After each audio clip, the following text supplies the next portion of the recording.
those of you that didn't see the shorts that I uploaded during the week, I just wanted to show you, first of all, this lovely fabric that I've ordered for the armchair.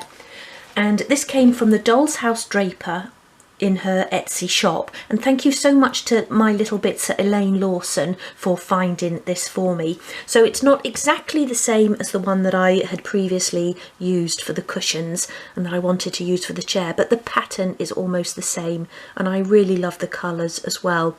So this is a poly cotton rather than a brushed cotton, but again, it's a really lovely fabric. Now, I ordered 3 pieces and she's cut it all as one long piece, which is really helpful because then you don't have to worry about fitting your individual pieces into the smaller squares. So really pleased with that, and I'm going to start on the chair in a moment. And then what I also ordered from the same place are these lovely little buttons, and these are just 2mm in diameter, and I've got the brown there and a pearl cream. And I want to knit some cushions, and I thought I'd do like some buttoned cushions, so I thought the brown would work really nicely for the living room and then the cream for the main bedroom. So I'll be having a go at that as well. So the other thing I wanted to show you was the crochet cotton that I've ordered to use as the wool or yarn for my knitting projects, and this is called Clear 125, and it's a size 10 thread. So not too thick, but certainly finer than a 1-ply wool. And I used that for the blanket in the little, or in the main bedroom, the little blanket that I put on the bench in there. So I've got the red for the living room, and then I got this lovely teal blue for the guest bedroom. I want to make probably a throw with that and maybe some cushions as well, and then a throw to go over the armchair and a couple of cushions with that. And then one final thing, I've chosen some colours for a little crochet blanket also to go over the back of the sofa. And this is a combination that I've used before and I think works really well. So that lovely deep red, a sort of olive green, and then a stone or creamy colour. I'm just doing the 4 rounds for this one, and I'm not sure how many squares I'll need yet, but I'll obviously do a few and then line those up along the back of the sofa and work out how many I'll need.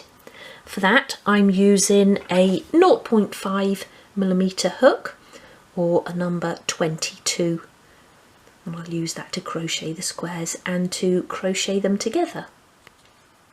Okay, so I'm going to make a start now on the armchair, and I've got this one here for reference. I think I didn't make it clear before. When I said that I was going to be remaking the chair, I think some of you thought I was just going to be recovering it, but I'm not. I'm going to make it again from scratch.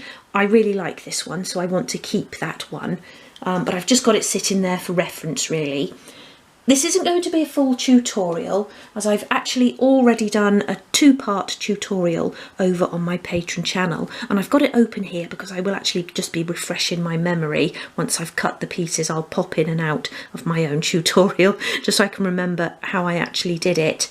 But if you're not a member of Patreon, this is a tier 3 tutorial, and to join tier 3 it's just actually £5 a month. You can come and go as you please, but there are now 75 tutorials available over there.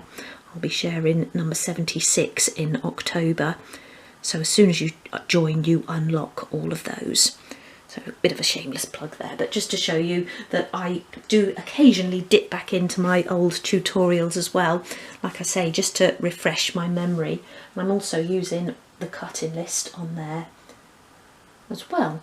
Now, one thing I think I might do is just make the top of this a little bit taller.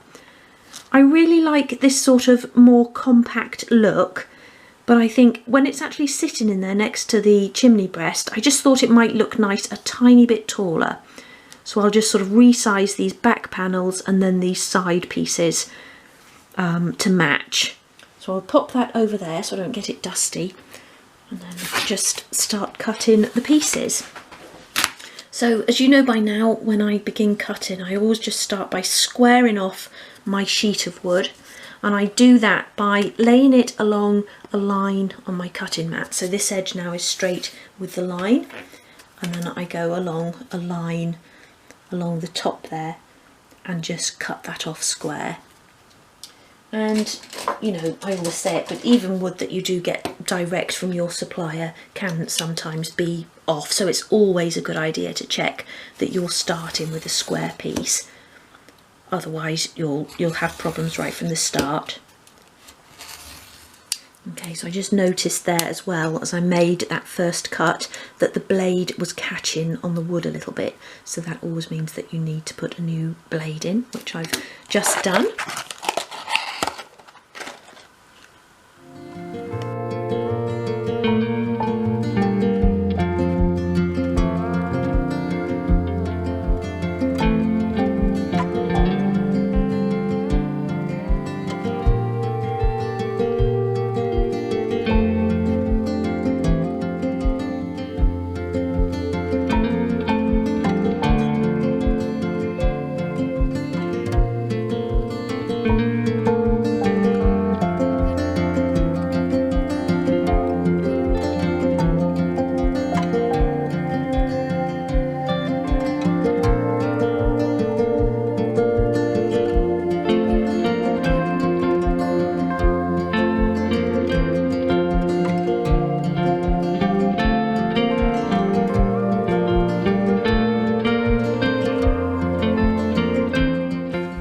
Okay, so all of my pieces are now cut, so I'm going to begin construction.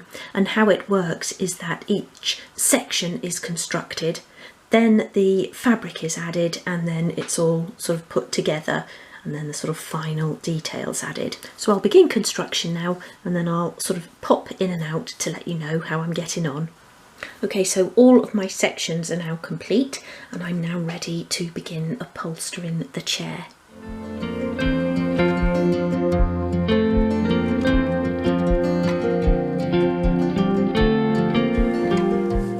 Okay, so all of my pieces are now covered with foam and fabric, and I'm now ready to begin gluing all of the pieces together. Now this has taken me a bit longer than I thought it would, just because this fabric has actually been quite difficult to pattern match. And it's because not only are you pattern matching that way and that way, but also the pattern isn't symmetrical. And I've just realised that I've missed that on a couple of occasions. And I can show you what I mean with one of the chair sides here. So this is my outer side. So the cushion will be in there. And then that's my arm, or the wing of the chair rather. And then this piece of covered card will go on the outside to hide all of the untidy edges. So where I've matched it going down there with a thick red stripe, it's actually the wrong way around, because if you can see, the thicker stripe there is to the right of that central one, and then there's two thinner stripes to the left, but all I've thought about then is the thicker central stripe there.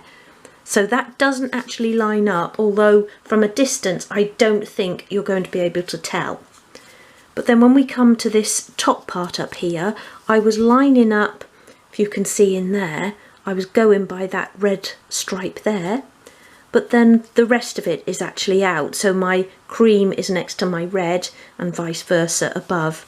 But again, I think once this is made up and I've got my cushions and throws and things like that dress in it, I don't think that's going to be too noticeable. And I'm just at that stage now where I've been working on this for so long that I really don't want to redo any of the pieces. So it's going to be an imperfect armchair. Okay, so now for the fun part and to start gluing it all together. So I'll see you in a bit.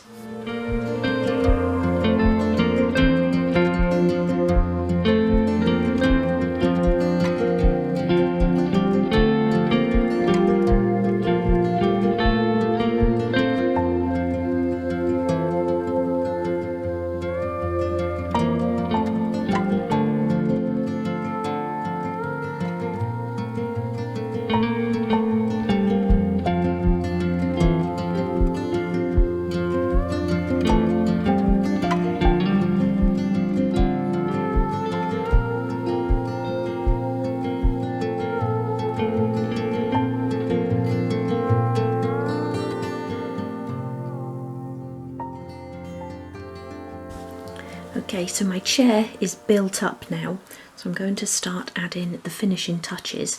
And first of all, I'm going to add some piping, and for that I'm actually going to be using that thicker crochet cotton that I showed you earlier. And I'm just going to go around the front edges of the cushion, the arms, and then the wings as well. So I'm going to start then with the cushion. I just want to put a thin line of glue just along the bottom to start with.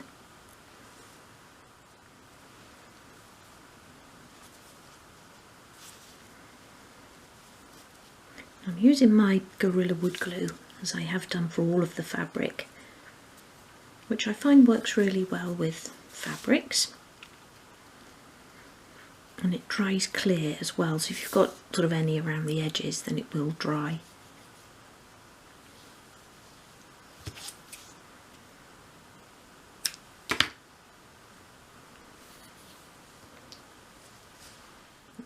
So I'll do a bit along the top there as well. I'll just put a little bit more glue on that side bit.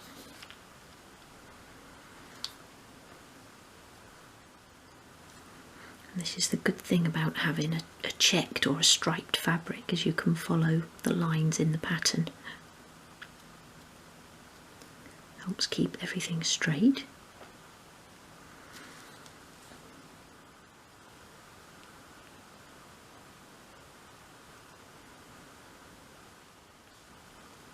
And I actually want the ends of this one to be hidden, below the seat cushion.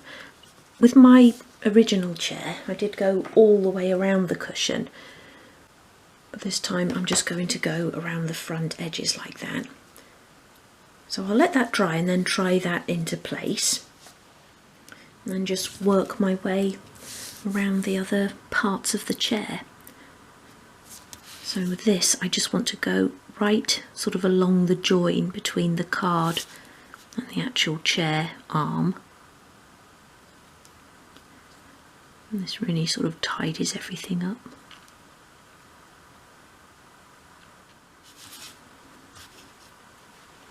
And just sort of let it drop into place.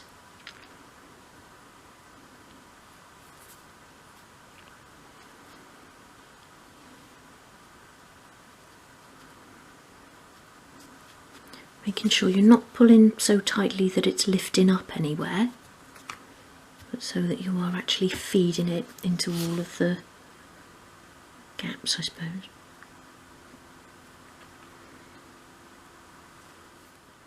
I really like this finer cotton for this as well.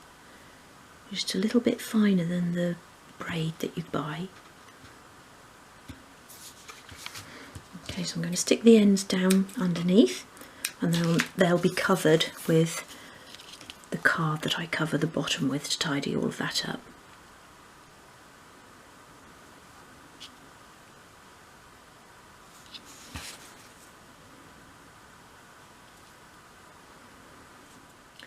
Okay, so the chair is almost finished. The legs that I had planned on using, which are these, which are a sort of Queen Anne shaped leg that I'd cut the top off of for another project, but I was going to trim them down to about 12mm or ½ inch. I've applied the wood dye, but I really don't think they're sort of chunky enough. I think that looks a little bit spindly on such a large chair, so I'm not really happy with those. I don't think, looking at them through the camera there, maybe they do look okay, but I'll see what I've got. I don't want to just rush into using them. It's 5 to 5 now, and I had hoped to get this completed and then take Woody for a walk, come back and edit, hopefully to put on later this evening, but I don't think I'm going to be able to do that now. It's Friday today, but I think I'm going to have to finish this off now on Monday. We've got our good old friend Stan coming over for lunch tomorrow, so I don't think I'm going to be in my craft room tomorrow. And then I think we've got something planned for Sunday as well, so it will have to be Monday. But if I can get a spare sort of ½ an hour, I will pop in and try and get the legs fitted. But otherwise, I'm really pleased with this. I finished it all off with sort of card to line the back and a piece of fabric on the bottom there, just to tidy up all of those sort of messy areas. And I must admit I have had a quick sneak peek of it, what it looks like in the corner without the legs, but obviously won't be able to tell properly until it's got the legs on. But yeah, really pleased with it. I just love armchairs. Yeah, unfortunately I'm not going to be able to get this on today. I was really hoping to keep up with that sort of 2-week plan, but like I say, today's just gone past in an absolute blur. So I'll finish this on Monday morning. It will be my first job, and then get this video edited and on for Monday. And although you're not going to hear this until Monday, I do hope you all have a lovely weekend. Okay, so it's Monday morning now, and although I didn't get into my craft room to do any actual work over the weekend, I did just pop in and have a look to see what other legs I had in my drawer. And the only real other suitable leg was this one. So it's a similar shape to the one that I have eventually used, but it's got a larger foot on it, and I actually thought that might look a little bit too large and a little bit comical on there. So I did go for the ones that I'd originally chosen in the end. And this isn't obviously a structural part of the chair, so if I did find something more suitable, I could easily remove these ones and change those. But actually, thinking about it, I don't think that looks too bad. I think it looks quite good actually. And I'm really pleased with the chair overall. So all we've got to do now is go and try this into place in the living room. And there it is in place. And I've just pinched a cushion there from the sofa. But I think that looks really good, and a really nice cosy little place to sit right beside the log burner. So I'm going to remake a few cushions in this checked pattern to go on the sofa. I'm also going to have a go at knitting one in that lovely crochet cotton that I bought. And I'm doing the throw for the back of the sofa. I'll do a knitted blanket as well for the chair and really get some sort of cosy vibes going in here. But that's it for today's episode. I really hope you've enjoyed it, and I'll see you again in the next one. So until then, take care. Bye.